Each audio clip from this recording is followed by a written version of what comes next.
42페이지입니다. 여러분들의 교재 42페이지.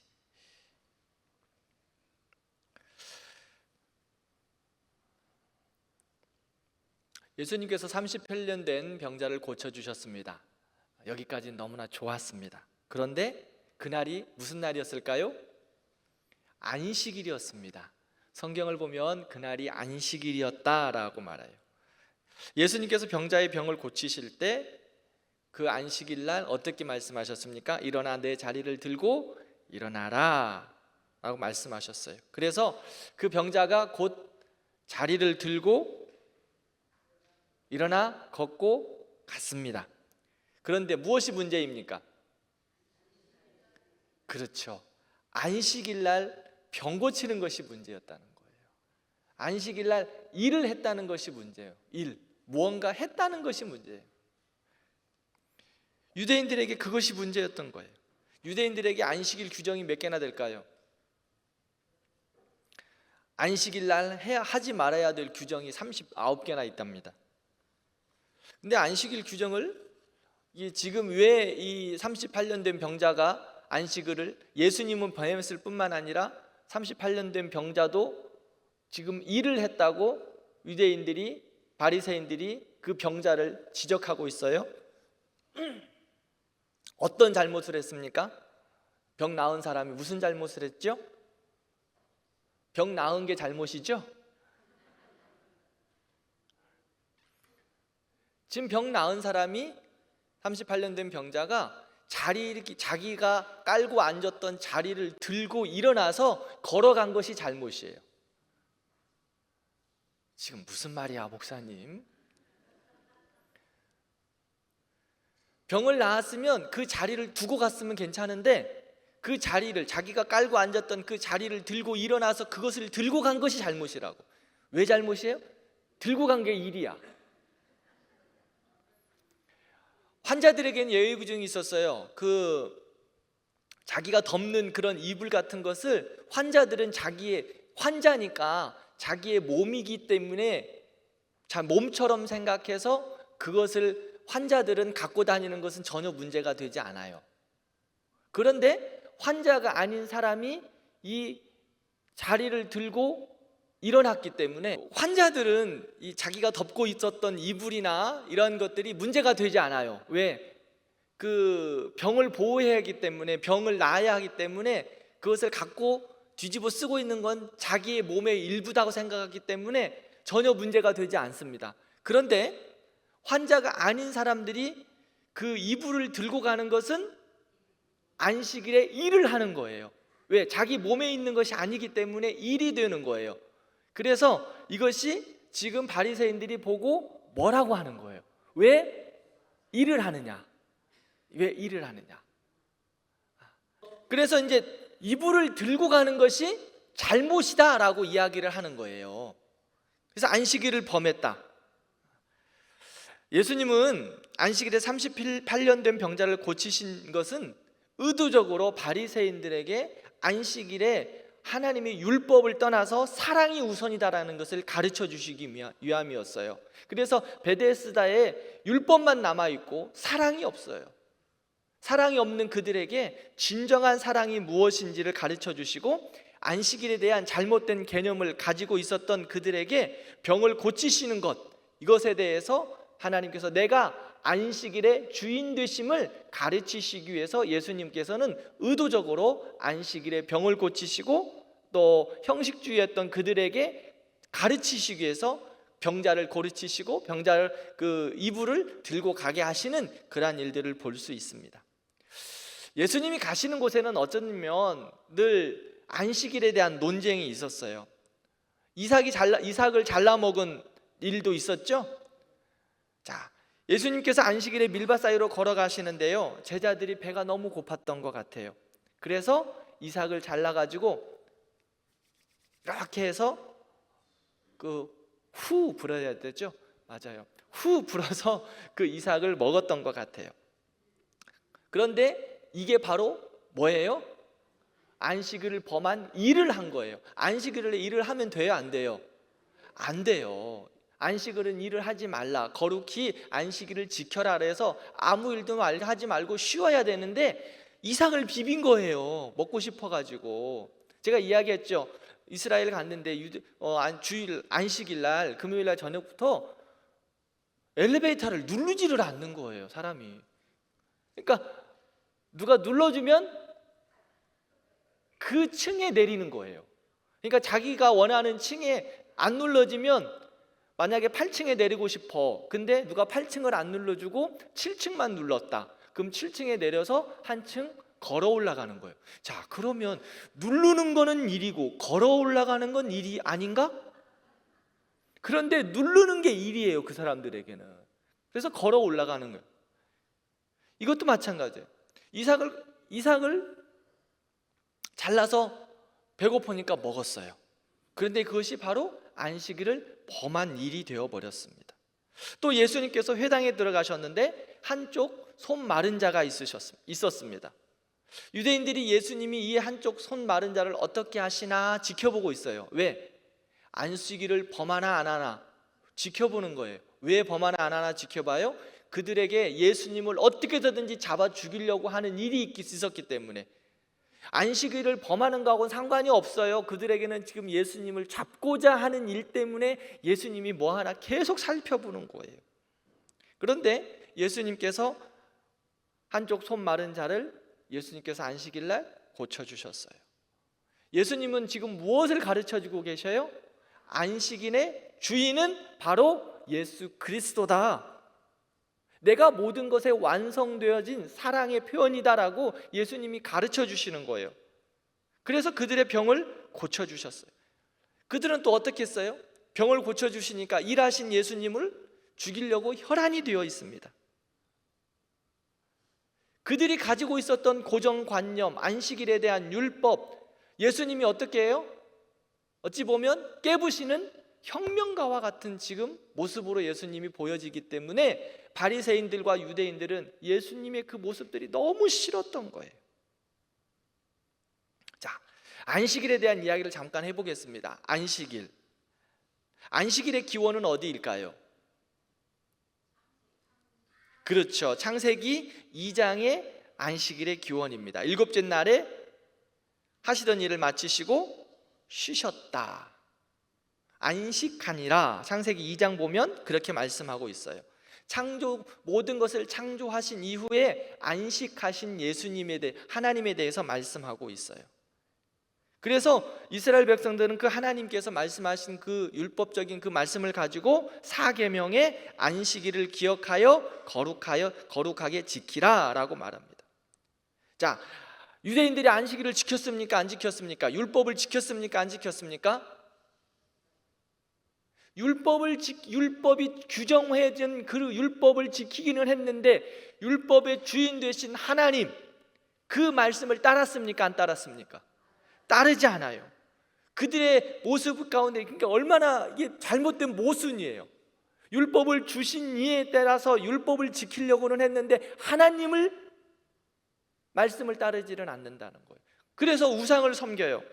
그래서 하나님께서 이스라엘 백성들은 구약시대에 징계하시죠. 우리가 앞에 구약 성경에서 봤을 때 722년에 아수르가 북이스라엘이 아수르에서 멸망당했고 남유다는 BC 586년에 바벨론에 멸망당했잖아요. 멸망당한 이유가 뭐예요? 분명히 하나님께서 말씀하셨어요.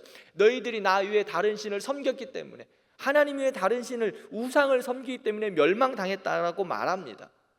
그게 하나님께서 말씀하신 거예요. 그럼에도 불구하고 그들은 하나님을 섬긴다고 하면서 말씀을 제대로 순종하지 못하고 자기들이 만들어 놓은 규칙과 율법에만 목을 메고 있는 거예요. 자, 안식일은 무슨 날이에요? 주님과 함께 쉬는, 안식하는 날. 즉, 그리고 그 안식일이 이제는 어떻게 됐어요? 예수 그리스도의 부활과 동시에 부활의 날, 기쁨의 날, 주님과 함께하는 날이 되었습니다. 예수님이 그 모든 안식일에 완성을 하셨고 주인 되셔서 십자가에 죽으시고 부활하셔서 이제는 우리는 주의 날, 주님의 날, 부활의 날, 주일날을 지키는 겁니다. 그래서 주일날 하나님과 함께 우리 주님을 찬양하고 예배하죠.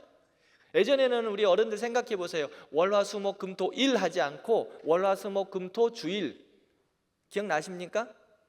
세상 사람들도 주일이라고 그랬어요. 주일이라고. 그런데 요즘은 주일이라고 하지도 않아. 우리 믿는 사람들도 주일이라고 안 해. 우리 권사님들, 우리 성도님들 일요일날 가능하면 여러분들은 주일날이라고 이야기해 주시면 좋겠어요. 그날은 주일날이에요. 주의 날, 주님을 예배하는 날이에요. 주의 날. 그래서 이제 안식일의 제도가 예수 그리스도의 십자가의 부활로 인하여서 우리에게는 주의 날로 바뀌었어요. 그날 주님을 예배하고 주님을 기뻐하고 주님과 함께 안식하는 거예요. 그래서 그날은 주님과 함께 하는 날. 그래서 우리가 주님 앞에 예배하고 주님과 함께 찬양하고 또한 우리의 육신도 쉬면서 우리의 마음도 쉬고 영혼도 쉬고 우리의 육신도 쉬는 겁니다. 그래서 그 쉼을 통해서 회복이 있고 치유가 있는 거예요. 몸은 때로는 잘 쉬어야 됩니다. 제가 말씀드리죠. 영과 육은 하나다. 따로 분리되어 있지 않습니다. 하나입니다. 그래서 우리의 육신이 영악하면 마귀가 자꾸 시험 들어요. 그래서 제가 지난주에 모 식당 이야기를 했더니 응? 그래서 모 식당 가서 열심히 잘 드시라. 네, 그러면서 내려가면서 그런 생각이 들더라고요. 우리 교회 주변에 그루터기만 있는 게 아니라 남원 추어탕도 있는데 내려가면서 가서 막 내 손을 아이고 같이 이야기해야 되는데. 근데 남원 추어탕 집사님이 절대 시험 받지 않아요. 그런 것 때문에 제가 알아요. 근데 그분은 시험 안 받는데 꼭 다른 사람이 시험 받아가지고 이야기하거든. 왜 목사님이 남원 추어탕 말도 안 하고 거기면 저기만 좋아하나 봐. 거기만 절대 안 좋아하거든요. 다 좋아하거든요. 저는 대광교회 모든 성도들. 그러니까 제가 늘 요즘 신약 보면서 바리새인들과 서기관인들의 잘못된 선입견, 잘못된 신앙관, 자기들만의 전통 지금 계속 이야기하고 있죠? 지금 안식일도 마찬가지예요. 잘못된 자기들만의 신앙관과 자기들만의 사상과 가치관으로 자꾸 예수님을 잡아 죽이려고 해요. 우리의 신앙은 좀 그러지 말아야 돼요. 예수님처럼 통이 좀 넓어지시기를 바랍니다. 예수님께서 바리새인들 그러면서도 예수님은 그냥 그래라, 너희들은 그들의 잘못된 신앙을 가르치시기 위해서 계속해서 말씀하셔요. 예수님께서 안식일 날 일하시는 거에 대해서 지금 바리새인들이 계속 뭐라고 하는 거 알고 계셨을까요? 모르고 계실까요? 알고 계셨어요. 그런데 지금 의도적으로 하고 계시는 거예요. 의도적으로. 이 날이 어떤 날인지를 가르쳐 주시기 위해서 너희들의 잘못된 전통과 선입견들과 잘못된 사상들을 가르치시기 위해서 깨주시기 위해서 의도적으로 계속해서 말씀하고 있어요. 그런데 귀가 닫혀서 듣지를 않아요. 그게 불행한 거예요. 우리도 마찬가지. 주의 말씀이 떨어지는에도 불구하고 내 귀가 막혀서 내 마음이 닫혀서 들려지지 않으면 통회하고 회개해야 돼요. 내 마음에 말씀이 들려지지 않고 자꾸 성경을 읽으면 아이고 그럴 수 있을까? 설교 말씀 들으면 아이고 목사님 이 시대가 지금 어떤데 그렇게 목사님 말씀하시나? 자꾸 불평이 되어진다. 그때면 다를 거 없어요. 그냥 새벽에 나와서 아니면 주일날 아니면 평일에 교회 나와서 저쪽 뒷자리에 앉아가지고 혼자 정말 무릎 꿇고 회개해야 돼. 난 누군지 몰라요. 그거는 자신의 심령이 하나님 앞에 지금 어떤 상태인가를 보여주고 있는 거거든요. 그럼 제가 볼 때는 그 심령은 이미 메말라 있어요.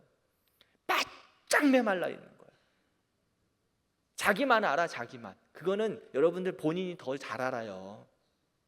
내 심령이 지금 메말라 있어서 말씀은 들어오지도 않고 찬양도 들어오지도 않고 또 설교 말씀 들어도 맨날 불평만 되고 원망만 되고 목장 모임 갔는데 아이고 맨날 잘난 체하는 것처럼만 보이고 여전도에 갔는데 저 사람은 왜 저런 말 할까? 각 기관 모임 갔는데 왜 저럴까? 이런 불평만 생긴다. 그러면 그분들의 문제가 아니라 누구 문제다? 내 문제다. 그때는 다른 방법이 없어요.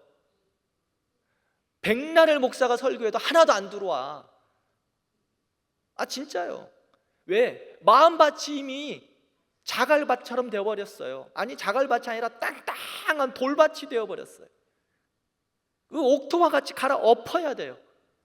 그때는 정말 주의 은혜를 바라면서 납작 엎드려 본인들이 회개해야 돼요. 하나님, 내 마음을 좀 갈아 엎어주세요. 내가 죽을 죄인입니다. 그렇지 않으면 안 돼요. 바리새인들도 안 되더라고. 예수님이 의도적으로 계속해서 말씀하심에도 불구하고 돌아오지를 않아요. 깨어지지를 않아. 더욱더 예수님 죽이려고 눈에다 불을 켜고 있어요.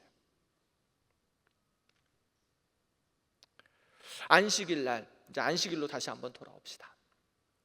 안식일 날, 주의 날, 우리는 영과 육이 회복하는 날이에요.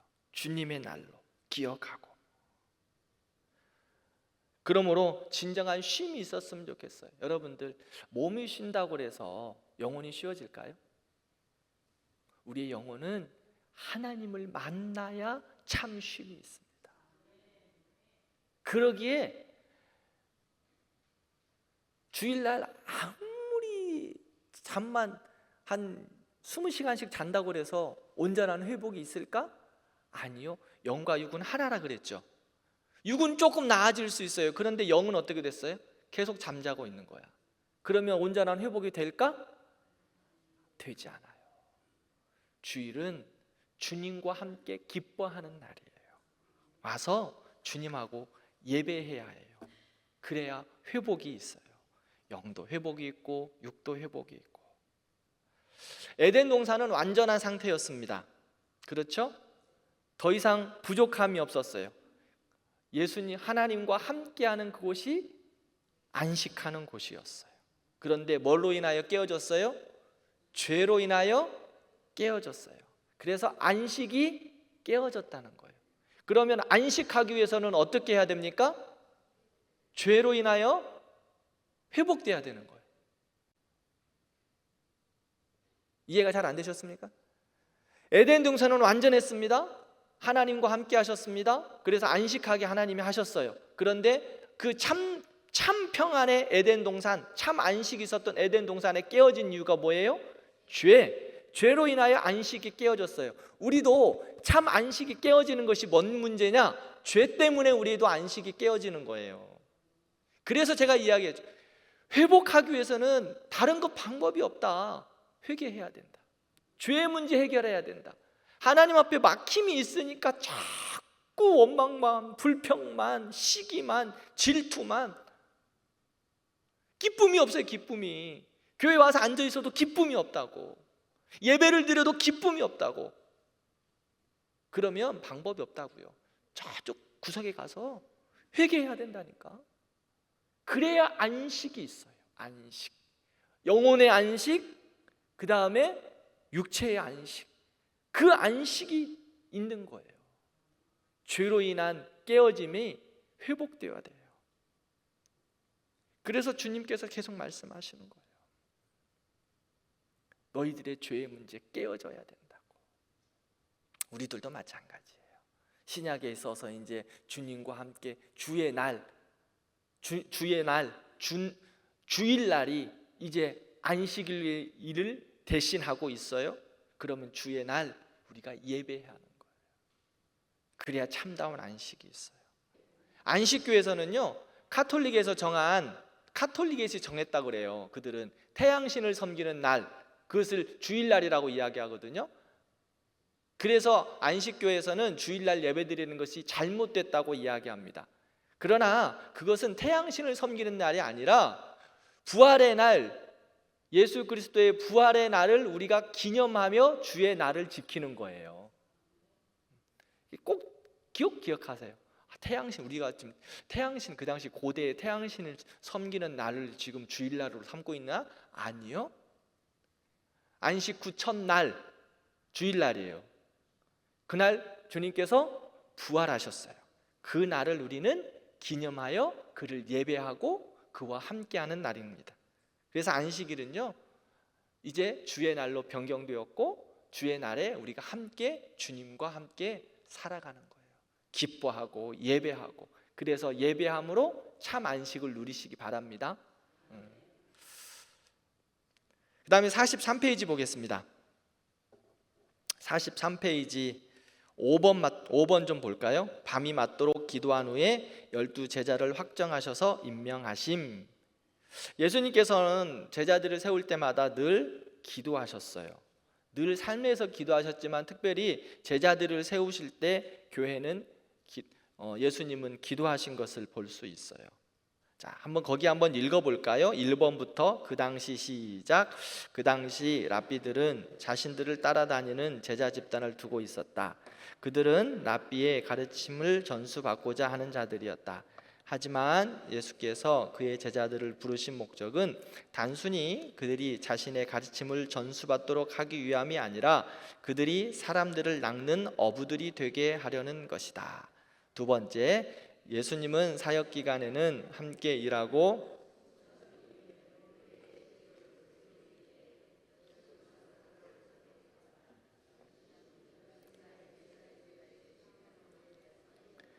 열두 명의 사도를 선택했을 것이다. 세 번째, 제자들이 예수님의 부르심에 모든 것을 버려두고 쫓았다는 것은 문자적으로 재산을 모두 처분하고 가족과의 모든 관계를 끊어버렸다는 뜻은 아니다.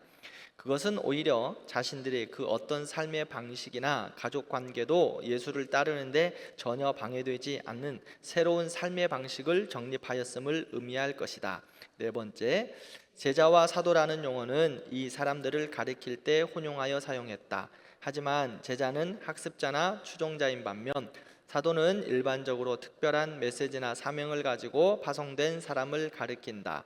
이 12명은 예수님이 그들을 불렀을 때 심중에 그들을 향한 특별한 사명, 즉 자신이 이 땅에 사명을 마친 후에 자신의 사역을 계속 수행하게 하려는 사명을 품고 있었다. 다섯 번째, 성령의 권능을 받은 후에 사도들은 새로운 담대함과 깨달음으로 충만했다. 그들은 가혹한 박해에도 불구하고 예루살렘과 주변 지역에서 권능 있는 증인들이 되었다. 그들 중 대부분은 믿음을 지키기 위해 순교했다. 네. 예수님께서는 제자들을 부르시고 그들을 통해서 하나님 나라를 전하기 위해서 훈련시키셨어요. 12제자를 통하여서 지금까지 하나님 나라가 전 세계 방방곡곡으로 흩어졌습니다. 땅끝까지 이르러 복음을 전하는 축복의 통로들로 그들을 세우시기 위해서 그들을 3년 동안 늘 훈련시키시고 그들과 함께 하시고 가르치셨습니다. 그래서 그들을 통하여서 지금도 하나님의 나라가 여기까지 이르게 되었죠. 자, 우리도 마찬가지입니다. 우리도 그리스도의 제자로 부르심을 받았습니다. 12사도에게서 머무르는 것이 아니라 이제는 그 책임을 누가 감당하는 거예요? 우리가 감당하는 거예요. 우리가 사도들이 말씀을 따라서 훈련받고 복음을 전했던 것처럼 우리가 사도가 되는 것은 아니지만 그리스도의 제자들로 복음을 증거하는 사명이 우리에게 남겨졌다는 거예요. 그래서 특별히 교회의 지도자들 세울 때는 더 신중해야 함을 또한 말씀하고 있어요. 예수님께서 제자들을 세우실 때마다 늘 밤이 맞도록 기도하셨다는 것을 성경을 보면 우리 교회에도 직분자들 세울 때 여러분들 늘 기도하셔야 됩니다. 이제 또 때가 되면 우리 교회도 직분자를 세우게 되겠죠. 그럴 때마다 여러분들 내가 저 사람 좋아하니까 저 사람한테 밥 먹었으니까 이런 것이 아니라 저 사람과 신앙생활을 오래 했으니까가 문제가 아니에요. 저분이 정말 하나님 나라를 위해서 교회를 위해서 충성하고 헌신할 수 있을까? 그렇게 합당한 분인가 기도하면서 세우는 거예요.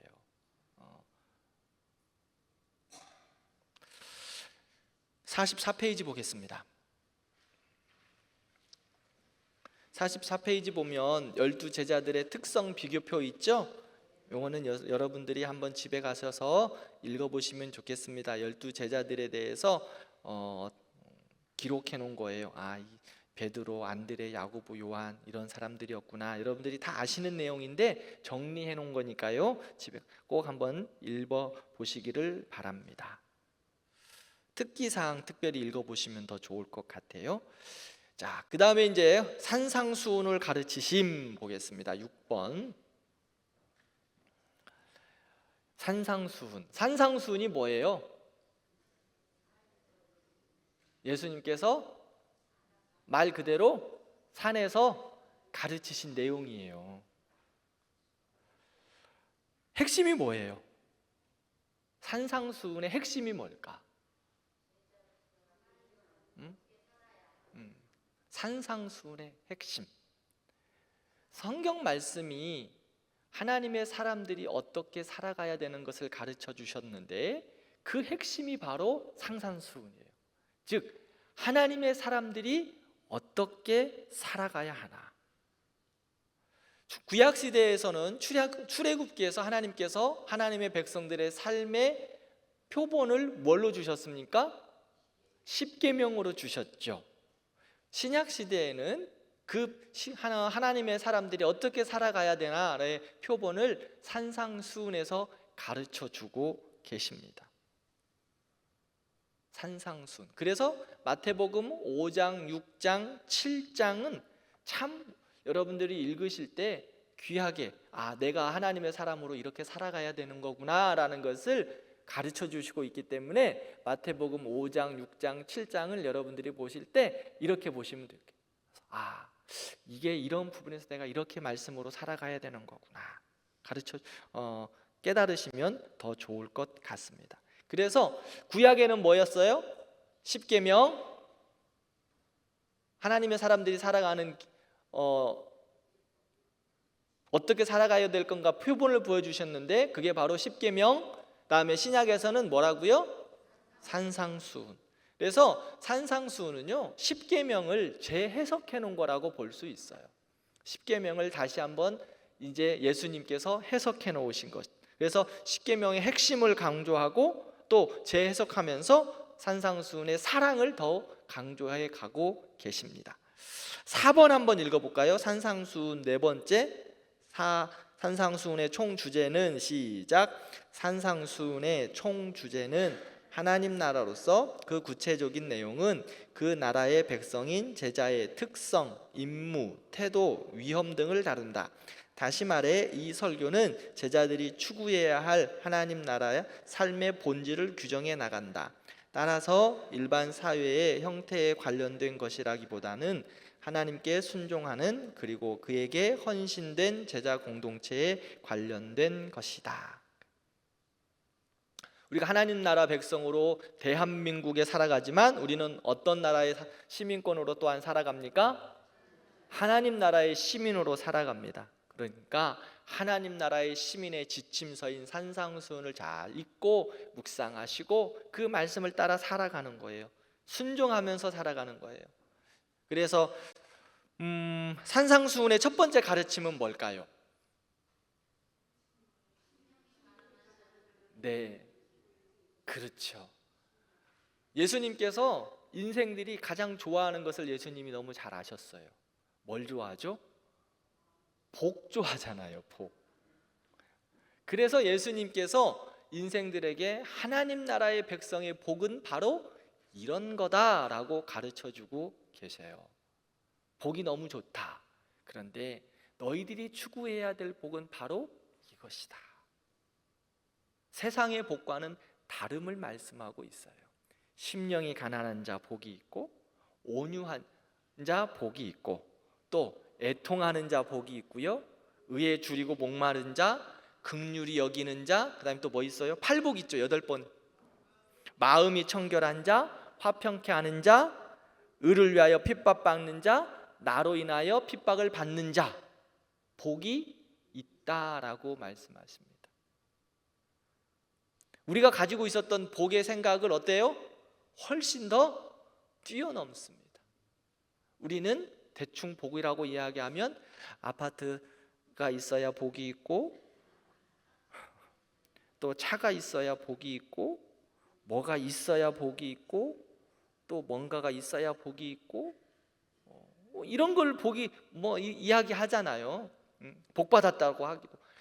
이 생에서의 삶의 이러한 복도 무시하지 않습니다. 구약에 보면 하나님께서 이러한 복에 대해서도 분명하게 말씀해 주셨어요. 그런데 이 복의 완성은 무엇으로 완성되느냐? 팔복으로 완성된다고 보시면 돼요. 그래서 예수님께서 우리에게 하나님 사람들의 가치는 이 세상에 누리는 복보다 훨씬 더 고차원적인 거야. 그래서 여러분들과 저는 하나님 믿음으로 벌써 세상과는 벌써 수준이 달라. 수준이 전혀 반응을 안 하시네. 세상과 우리는 수준이 달라요. 노는 물이 달라. 노는 물이 다르다고. 복의 가치가 다르기 때문에 노는 물이 달라요. 그 노는 물이 다른 여러분들이 그렇게 노는 그런 가치로 살아가시기를 바랍니다. 주눅 들지 말고 세상의 복에 주눅 들지 마시고 좀 가치를 더 높여서 하나님 수준의 그 삶을 우리의 삶이니까 그런 가치로 살아갔으면 좋겠어요. 그러기 위해서 우리 주님은 마태복음 5장, 6장, 7장에 이 하나님 가치의 삶이 만만치가 않다라는 것을 알고 계셔요. 세상은 그것을 비웃기도 하고 때로는 비아냥거리도 하고 손가락질도 하죠. 그래서 주님께서 우리에게 말씀해요. 마태복음 7장 산상수훈의 마지막이 뭐예요? 산상수훈의 마지막이 뭘까? 다 여러 가지를 말씀하고 나셔서 산상수훈의 마지막은 지혜로운 자 반석 위에 세운 집. 반석 위에 세워야 된다. 어리석은 자는 어디다 세워요? 모래 위에. 세상의 가치에다 세운다. 세상의 가치와 세상의 복만 누리고 살아가는 사람은 어디에 집을 세우는 사람이에요? 모래 위에 세우는 사람이다라는 거예요. 모래 위에. 바닷가의 모래 여러분들 잘 아시죠? 물이 한번 싹 지나가면 아무리 좋은 성을 쌓아놔도 금세 싹 없어져 버리잖아요. 근데 반석 위에 세운 집 흔들리지 않습니다. 하나님 나라의 가치로 살아가는 백성들아, 힘이 들어도 하나님 수준의 삶을 살아가라. 그래서 반석 위의 삶을 쌓아라. 하나님 크기의 믿음으로 반석 위에 집을 세우렴. 주님께서 우리에게 말씀하시는 거예요. 산상수훈 마지막에 복에 대해서 하나님 나라의 사람들의 삶에 대해서 말씀하신 이후에 마지막으로 반석 위에 세워라. 사랑하는 우리 대광교회 성도 여러분, 반석 위에 집을 세워가기를 바랍니다. 하나님 가치에 조금은 다른 물에서 노르세요. 다른 물에서, 세상의 물에서 놀지 말고 다른 물에서 하나님의 그 은혜의 강수에서 헤엄치는 여러분들 되었으면 좋겠습니다. 자, 산상수훈에 나와 있는 몇 가지 주제를 함께 좀 살펴보도록 할게요. 첫 번째, 마태복음 6장에 보면 구제에 대해서 나옵니다. 구제. 마태복음 6장에 보면 너는 구제할 때 오른손이 하는 것을 왼손이 모르게 하고 내 구제함을 은밀하게 하라. 은밀한 중에 보시느니 너희 아버지께서 갚으시리라. 나눠주고 섬기고 봉사하는 거, 주님께서 뭐라고 말씀하십니까? 오른손이 하는 거 왼손이 모르게 하라. 뭐 하나 주고 나서 떠벌리지 말라. 밥 한 번 사고 밥은 100번 살 것처럼, 밥은 한 번 사고 100명에게 이야기하면 100번 산 것처럼 되니까 밥 한 번 사고 100번 이야기하지 말라라고 말씀하는 거예요. 자랑하지 말라고 말씀하는 거예요. 절제해라고. 한국 교회는 이 예수님 말씀을 너무 잘 지켰던 것 같아요. 그래서 한국에 있는 대부분의 복지관들은 한국 교회와 성도들이 운영을 합니다. 그리고 한국에 있는 장기 기증본부의 80% 이상은 기독교인들이 장기 기증을 합니다. 그리고 헌혈도 거의 대부분이 기독교인들이 헌혈한다고 말합니다. 얼마 전에 경상도에서 불났죠. 불났는데 가장 먼저 그곳에 뛰어들어 밥을 나누고 또 물자를 공급하고 한 곳이 어딘지 아십니까? 교회입니다. 군청에서도 어디에 가장 먼저 연락하신 줄 압니까? 교회에 먼저 연락했습니다. 그런데 세상은 이런 거 절대 이야기하지 않아요. 그렇죠? 왜? 복음이 전해지면 안 되니까 마귀는 어떻게든지 막아요. 그러나 도움을 요청할 때는 다 교회에다가 요청합니다. 지금도 우리 교회도 다음 주 고난주간 금식 기도회 할 때, 고난주간 특별 기도회 할 때 금식 기도할 겁니다. 하루에 한 끼 금식하자고 제가 다음 주에 말씀드릴 거예요. 그래서 금식한 거 이번에는 헌금할 겁니다. 금식 기도한 거 헌금해서 산불 난 곳에 어려운 교회, 어려운 사람들에게 좀 도우려고 합니다. 그리고 단기 선교, 이번에는 필리핀으로 단기 선교를 떠날 건데요, 그곳에 그 빈민촌에서 못 먹는 아이들 200명이 여러분들 한 50만 원으로 밥 250명에서 300명이 50만 원으로 특식으로 해결한다고 하시면 여러분들 이해가 되십니까? 그 돈을 이번 고난주간 우리 금식 기도한 헌금으로 아마 여러분들이 한 끼 금식한 것으로 한 10명은 먹을 것 같아. 한 끼를 10명. 우리가 한 끼 금식해서 헌금하면 10명은 먹는다라고 생각하면 되고, 그래서 이번 고난주간 특별 기도에 금식 기도할 텐데요, 금식 기도한 헌금을 하게 될 텐데 그 헌금들은 우리 영덕과 의성과 이쪽에 불난 곳에 후원금으로 사용하도록 하겠습니다. 그리고 또 필리핀에 단기 선교 가서 아주 가난하고 어려운 그 아이들, 밥 못 먹어서 하는 아이들에게 구호 사역을 하는 곳에 사역하도록 하겠습니다. 이렇게 교회가 잘 감당하고 있어요.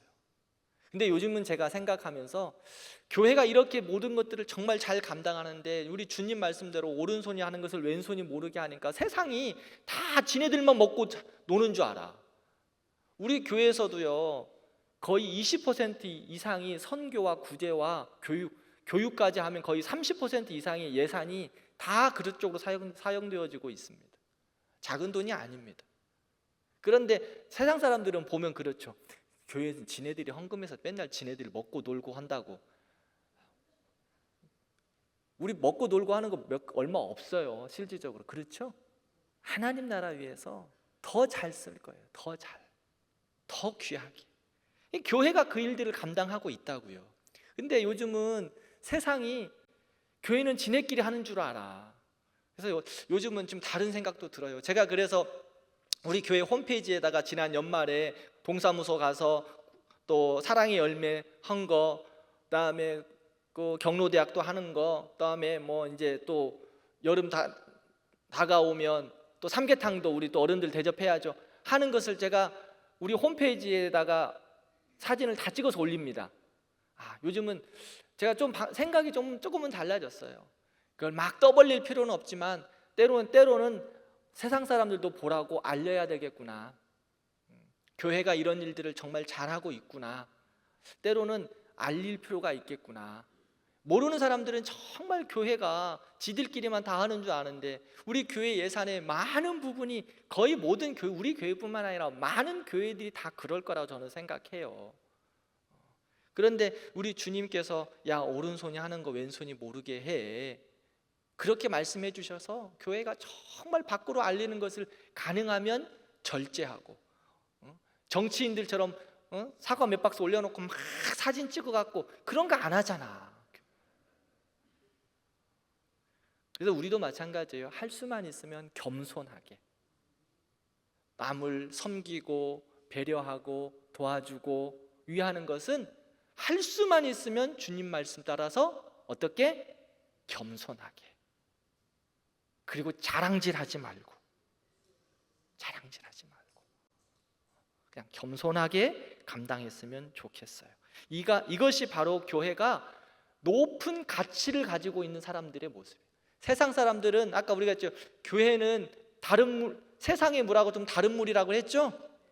세상은 어때요? 아까 말했잖아요. 사과 몇 박스, 라면 몇 박스 놓고 막 사진 찍는 일하고 정신없지만 우리는 사진 안 찍잖아. 지난주에 제가 지난번에 사진 찍었어요. 사진 안 찍잖아. 왜? 노는 물이 다르다니까. 산상수훈에서 좀 이거 가르쳐주고 있어요. 우리는 세상과 노는 물이 달라. 노는 물이 달라서 하나님 나라의 가치를 가지고 살아가는 거예요. 구제하는 것도 그렇고 기도하는 것도 그래요. 산상수훈에서 예수님께서 우리에게 가르쳐 주시는 것이 있어요. 무슨 기도 가르쳐 주셨어요? 주기도문. 나중에 이제 한번 제가 주기도문도 설교를 하나하나 할 거라 생각을 하고 있어요. 아마 우리도 서혜원 목사님도 주기도문은 설교를 하신 것 같아요. 네, 우리들 다 잊어버려서 그렇지. 또 해야죠. 주기도문. 산상수훈, 하늘에 계신 우리 아버지 이 주기도문을 보면은요, 하나님 나라 백성들이 어떤 가치로 살아가야 되는 것을 가르쳐주고 있어요. 자, 오늘은 이걸 여기서 마치는데, 오늘 기억할 것, 우리는 노는 물이 다르다. 다 잊어버리도 이거는 좀 기억합시다. 따라서 합시다. 우리는 노는 물이 다르다. 노는 물이 달라요. 그래서 복에 대한 개념도 다르고 봉사에 대한 개념도 다르고 또한 섬김에 대해서 것도 다르고 다른 거예요. 기도도 다르고 세상의 가치, 세상에 생각하는 것, 세상의 것과 노는 물이 달라. 노는 물이 다르니까 여러분들 얼굴에 빛이 나네요. 여러분들은, 우리 대광교회는 노는 물이 다르다. 노는 물이 또 다르다고 해서 또 안 믿는 사람한테서 막 그렇게 하지 말고, 노는 물이 다르다. 같이 기도하십시다. 주님,